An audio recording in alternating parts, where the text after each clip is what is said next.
Harihi Om. Shri Gurubhyo Namaha. These shlokas are recorded by separating the stanza word by word for easy learning. Please share your feedback in the comment. Kindly subscribe and share to others. Om Namo Bhagavate Vasudevaya. Om Namo Narayanaya.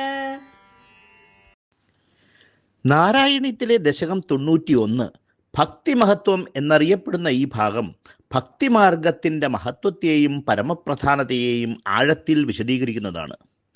മോക്ഷം പ്രാപിക്കുകയും ലൗകിക സുഖങ്ങളിൽ നിന്ന് മോചിതനാവുകയും ചെയ്യാനുമുള്ള ഏറ്റവും ഫലപ്രദമായ മാർഗമായി ഭക്തിയെ ഈ ദശകം പ്രതിപാദിക്കുന്നു. ഈ ഭാഗം ഭഗവാനോടുള്ള ഭക്തിയുടെ പരമപ്രാധാന്യവും ശക്തിയും വിശദമായി പ്രതിപാദിക്കുന്നു. സത്യസന്ധമായ ഭക്തി ദൈവകൃപയും മോക്ഷവും പ്രാപിക്കുന്നതിന് ഏറ്റവും ശക്തിയും ഫലപ്രദവുമായ മാർഗമാണെന്ന് ഇതിൽ പറയുന്നു. ദശകം വ്യക്തമാക്കുന്നത് മറ്റെല്ലാ മാർഗങ്ങളും കർമ്മങ്ങളും ജ്ഞാനവും ഒടുവിൽ ഭക്തിയിലേക്കാണ് നയിക്കുന്നത് എന്നതാണ്. ശുദ്ധമായ സ്നേഹവും സമ്പൂർണ്ണ സമർപ്പണവും മുഖേന ഭഗവാനിൽ ലയിച്ചാൽ എല്ലാ പാപങ്ങളും തടസ്സങ്ങളും നീങ്ങി ശാശ്വതാനന്ദവും ദൈവ സാക്ഷാത്കാരവും പ്രാപിക്കാമെന്ന് ഈ ഭാഗം വ്യക്തമാക്കുന്നു. ഇതിൽ കൂടാതെ ഭക്തി ഏവർക്കും ലഭ്യമാണ്.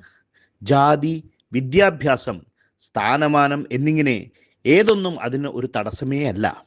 ഭഗവാന്റെ ദൃഷ്ടിയിൽ ഭക്തിയാണ് ഏറ്റവും പ്രിയപ്പെട്ട ഗുണം. അതിനാൽ അതുതന്നെയാണ് ആത്മീയ മാർഗങ്ങളിൽ പരമമായതെന്ന സന്ദേശം ഈ ദശകം നൽകുന്നു.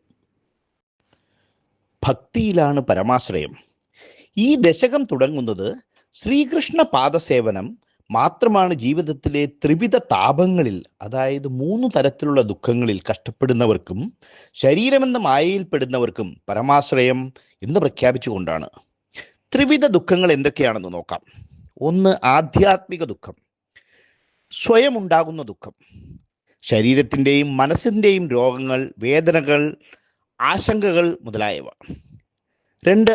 ആദിഭൗതിക ദുഃഖം, മറ്റുള്ള ജീവികളാൽ ഉണ്ടാകുന്ന ദുഃഖം, മനുഷ്യരുടെയും മൃഗങ്ങളുടെയും ആക്രമണം, വെറുപ്പ്, അസൂയ തുടങ്ങിയവ മൂലമുള്ള വേദന. 3. ആദിദൈവിക ദുഃഖം, പ്രകൃതി ദുരന്തങ്ങൾ, അനുകൂലമല്ലാത്ത കാലാവസ്ഥ, ദൈവിക ശക്തികളാൽ ഉണ്ടാകുന്ന കഷ്ടതകൾ മുതലായവ. ഭയത്തിൽ നിന്ന് മോചനം, സത്യസന്ധമായ ഭക്തിയിലൂടെ എല്ലാ തരത്തിലുള്ള ഭയങ്ങളും, പ്രത്യേകിച്ച് സംസാര ഭയം, അതായത് ജനന മരണ ചക്രങ്ങളിൽ പെടാനുള്ള ആ ഭയം പൂർണ്ണമായി നീങ്ങുമെന്ന് ഈ ദശകം പഠിപ്പിക്കുന്നു. ദൈവത്തിൽ മനസ്സുറച്ചു നിൽക്കുന്ന ഒരു ഭക്തന് ദൈവപദത്തിൽ നിന്ന് ഒരിക്കലും തെറ്റില്ല. ഭഗവാന്റെ കൃപയാൽ അവൻ എപ്പോഴും സംരക്ഷിതനായിരിക്കും. സത്യഭക്തിയുടെ സ്വഭാവം. ഈ ഭാഗം വിശദീകരിക്കുന്നത് സത്യമായ ഭക്തി എങ്ങനെയായിരിക്കണം എന്നതാണ്. ഒരു യഥാർത്ഥ ഭക്തൻ തൻ്റെ എല്ലാ ചിന്തകളും വാക്കുകളും പ്രവൃത്തികളും ഇന്ദ്രിയങ്ങളും പ്രാണനും വരെ ഭഗവാനോട് സമർപ്പിക്കണം. അതാണ് പരിപൂർണ സമർപ്പണം അഥവാ ശരണാഗതി. ദൈവമൊഴികെ മറ്റൊന്നിനെയും ആശ്രയിക്കാതെ ഇരിക്കുക എന്നത്. സാമൂഹിക ഭേദങ്ങളെ അതിജീവിക്കൽ. ഈ ദശകം വളരെ ശക്തമായ ഒരു സന്ദേശം നൽകുന്നു. ശ്വാപകൻ, അതായത് പരമ്പരാഗതമായി അശുദ്ധനായി കണക്കാക്കപ്പെടുന്നവർ, അതുപോലുള്ള ഒരാൾ പോലും ഭഗവാനോട് സമ്പൂർണമായി സമർപ്പിച്ചാൽ ലോകത്തെ മുഴുവൻ ശുദ്ധമാക്കാനുള്ള ശക്തി അവനിലുണ്ടാകും. അതേസമയം ഭഗവാന്റെ പാദങ്ങളിൽ അനാസക്തനായ ഒരു ബ്രാഹ്മണൻ, അതായത് ഒരു ഉന്നത കുലജാതൻ, അത്തരം ദൈവകൃപ പ്രാപിക്കുന്നില്ല. ഇത് വ്യക്തമാക്കുന്നത് ഭക്തി ജാതിയെയും ജന്മത്തെയും അതിജീവിക്കുന്നു എന്നതാണ്. ദൈവത്തിന് മുന്നിൽ സമർപ്പണവും സ്നേഹവുമാണ് പ്രധാനം, സ്ഥാനമോ വംശമോ അല്ല. ദ്വിത്വവും മായയും അതിജീവിക്കൽ. ഇനിയും മറ്റൊന്നുണ്ട് എന്ന തോന്നലിൽ നിന്നാണ് ഭയമുണ്ടാകുന്നത്. അതായത് ദൈവത്തിൽ നിന്നും വ്യത്യസ്തമായ ഒരു രണ്ടാമത്തെ ഒന്ന് എന്ന ധാരണ. ഈ ദ്വിത്വബോധം മനസ്സിൻ്റെ സൃഷ്ടിയാണ്. സത്യത്തിൽ സകലവും ബ്രഹ്മത്തിൽ ഒന്നാണ് എന്ന ബോധ്യത്തിലേക്കാണ് ഭക്തൻ ഉയരേണ്ടത്. അപ്പോൾ മാത്രമേ ഭയവും ആശയക്കുഴപ്പവും നശിക്കുകയുള്ളൂ. മായയെ അതിജീവിക്കാനുള്ള മരുന്ന് അതാണ് ഭക്തി. ജ്ഞാനത്താൽ മനസ്സിനെ നിയന്ത്രിക്കാൻ സാധിച്ചാലും മായ, അതായത് അവിദ്യ അല്ലെങ്കിൽ ഭ്രമം, മനസ്സിനെ ആധികാരികമായി പിടിച്ചെടുക്കുമ്പോൾ ഒന്നായ ബോധം നിലനിർത്തുന്നത് വളരെ പ്രയാസമാണ്. ഇതിനുള്ള ഏക പരിഹാരം എന്ന പോലെ ദശകം വ്യക്തമാക്കുന്നു, ഭഗവാനോടുള്ള മഹാഭക്തിയാണ് മായയെ ജയിക്കാൻ ഏക മാർഗം. ഭക്തിയുടെ പ്രകാശം ഉള്ളിൽ തെളിയുമ്പോൾ മായയുടെ അന്ധകാരം മാറി ഭയവും ദ്വിത്വബോധവും അപ്രത്യക്ഷമാവുകയും ഭഗവാനുമായുള്ള ഏകതാബോധം, അതായത് അദ്വൈതാനുഭവം ഉദിക്കുകയുമാണ്. സത്സംഗത്തിന്റെ മഹത്വം. എങ്ങനെ ധനികരുമായി ഇടപഴകുമ്പോൾ ധനം പ്രാപിക്കാമോ അതുപോലെ തന്നെ ഭഗവാന്റെ പാദാരാധന നടത്തുന്ന സത്യഭക്തരോടു കൂടിയുള്ള സത്സംഗമം ഭക്തിയുടെ ജനനത്തിനും വളർച്ചയ്ക്കും അനിവാര്യമാണ്.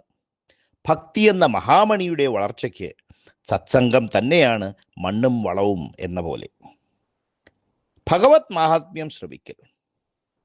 സത്യഭക്തരുടെ കൂട്ടത്തിൽ നിരന്തരം വസിച്ച് ഭഗവാന്റെ മഹത്വം, കർമ്മങ്ങൾ, ലീലകൾ എന്നിവ അവരുടെ വായിൽ നിന്ന് കേൾക്കുമ്പോൾ ഭക്തി കൂടുതൽ ദൃഢമാവുകയും ഹൃദയം ശുദ്ധമാവുകയും സകല പാപങ്ങളും അഴുകിപ്പോവുകയും ചെയ്യുന്നു. ഭഗവാന്റെ മഹത്വം ശ്രവിക്കുന്നതിലൂടെ മനസ്സ് ദൈവസ്മരണയിൽ ലയിച്ച് ജീവിതം ഭക്തിയുടെയും സമാധാനത്തിൻ്റെയും വഴിയിൽ മുന്നേറുന്നു. സത്യഭക്തന്റെ ലക്ഷണങ്ങൾ. ഈ ദശകം ഭക്തനെ ഭഗവാന്റെ നാമവും മഹിമയും നിരന്തരം പാടുന്നവനായി ചിത്രീകരിക്കുന്നു. അവൻ ചിലപ്പോൾ ആനന്ദത്തിൽ ചിരിക്കുകയും ചിലപ്പോൾ ഭാവഭരിതനായി കരയുകയും ചിലപ്പോൾ ഉല്ലാസത്തോടെ ആർത്തു വിളിക്കുകയും മറ്റു ചിലപ്പോൾ ഭക്തി നൃത്തം ചെയ്യുകയും ചെയ്യും. ഈ ഭാവങ്ങളെല്ലാം ദൈവസ്മരണയുടെ തീവ്രാനുഭവങ്ങളാകുന്നു, മനസ്സിൻ്റെ ഒരു പൂർണ്ണ ലയനാവസ്ഥ. സമത്വബോധം. ഇത്തരം ഒരു ഭക്തൻ സകല ജീവികളെയും സകല സൃഷ്ടിയെയും ഭഗവാന്റെ രൂപമായിട്ടാണ് കാണുന്നത്. അവനിൽ ജാതി, രൂപം, സ്ഥാനം, വ്യത്യാസം തുടങ്ങിയ ഭേദബോധം ഇല്ലാതെയാകും. അവൻ സകലവും ഭഗവാനെ എന്ന ബോധ്യത്തിൽ നിലകൊള്ളുന്നു. അതാണ് അവൻ്റെ ശാശ്വതാനന്ദം. ചഞ്ചലമല്ലാത്ത ഏകാഗ്രത. സത്യഭക്തന്റെ മനസ്സ് പൂർണ്ണമായും ഭഗവാനിൽ ലയിച്ചിരിക്കുന്നു. അവൻ വിഷയങ്ങളാലോ വിശപ്പാലോ ദാഹത്താലോ മറ്റു ലോകകാര്യങ്ങളാലോ ഒരിക്കലും സ്വാധീനിക്കപ്പെടുന്നില്ല. അവൻ്റെ ചിന്ത ഒരിക്കലും ഭഗവാന്റെ പാദങ്ങളിൽ നിന്ന് നീങ്ങുകയുമില്ല. അവൻ ദൈവസാന്നിധ്യത്തിൽ സ്ഥിരമായി നിലകൊള്ളുന്നു. കലിയുഗത്തിലെ ഭക്തിയുടെ പ്രായോഗികത. കലിയുഗത്തിൽ, അതായത് നാം ജീവിക്കുന്ന ഈ കാലഘട്ടത്തിൽ, ജ്ഞാനമാർഗമോ ധ്യാനമാർഗമോ പോലുള്ള ബൗദ്ധിക ആത്മസാധനകൾ ഏറെ പ്രയാസകരമാണ്. എന്നാൽ ഭക്തിമാർഗം എല്ലാവർക്കും എളുപ്പത്തിൽ ലഭ്യമാണ്. ജാതി, വിദ്യാഭ്യാസം, ആചാരങ്ങൾ, ജീവിത പശ്ചാത്തലം ഒന്നും അതിനൊരു തടസ്സമേ അല്ല. ആത്മസമർപ്പണവും സ്നേഹവുമുള്ള ഹൃദയമുള്ളവർക്ക് മാത്രം അത് മതിയാകും. ദൈവകൃപ. ഒരു ഭക്തൻ മായയാൽ വഴിതെറ്റിയാലും ഭഗവാന്റെ അനന്തകൃപ അവനെ തിരികെ ധാർമ്മിക പദത്തിലേക്ക് നയിക്കും. ഭഗവാൻ തൻ്റെ ഭക്തനെ ഒരിക്കലും ഉപേക്ഷിക്കുന്നില്ല. അവൻ കൈയൊഴിയാതെ നയിക്കുന്ന ഒരു കാവൽക്കാരനാണ്. ഭക്തന്റെ മനസ്സിനെ വീണ്ടും ദൈവസ്മരണയിലേക്ക് തിരികെ കൊണ്ടുവരുന്ന പരമാശ്രയ ശക്തി തന്നെയാണ്. സമ്പൂർണ്ണ ഭക്തിക്കും രോഗമുക്തിക്കും പ്രാർത്ഥന. നാരായണീയത്തിലെ എല്ലാ ദശകങ്ങളിലെയും പോലെ ഈ ദശകത്തിന്റെ അവസാനത്തിലും ഭട്ടതിരി ഭഗവാൻ ഗുരുവായൂരപ്പനോടുള്ള ഹൃദയസ്പർശിയായ പ്രാർത്ഥനയോടെ സമാപിപ്പിക്കുന്നു.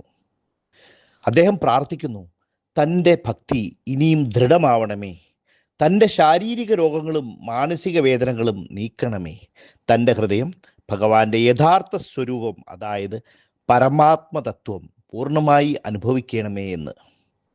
ദശകത്തിൻ്റെ സംഗ്രഹം. ദശകം 91 നാരായണീയത്തിലെ ഏറ്റവും ഗൗരവപൂർണമായ ഭാഗങ്ങളിൽ ഒന്നായി, അതായത് ഭക്തിയോഗത്തിൻ്റെ പരമപ്രാധാന്യത്തെ സ്ഥാപിക്കുന്നു.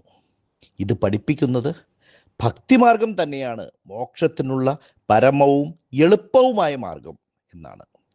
ശുദ്ധ സമർപ്പണവും സ്നേഹവും ഭക്തിയുടെ ആധാരങ്ങളാണ്. സത്സംഗം, അതായത് ദൈവഭക്തരുടെ കൂട്ടം, ആത്മാവിനെ മാറ്റിമറിക്കുന്ന ശക്തിയാണെന്നും ഭഗവാനിൽ ലയിച്ചിരിക്കുന്ന ഭക്തൻ അനുഭവിക്കുന്ന ആനന്ദം അനന്തവും ദിവ്യവുമാണ് എന്നാണ്.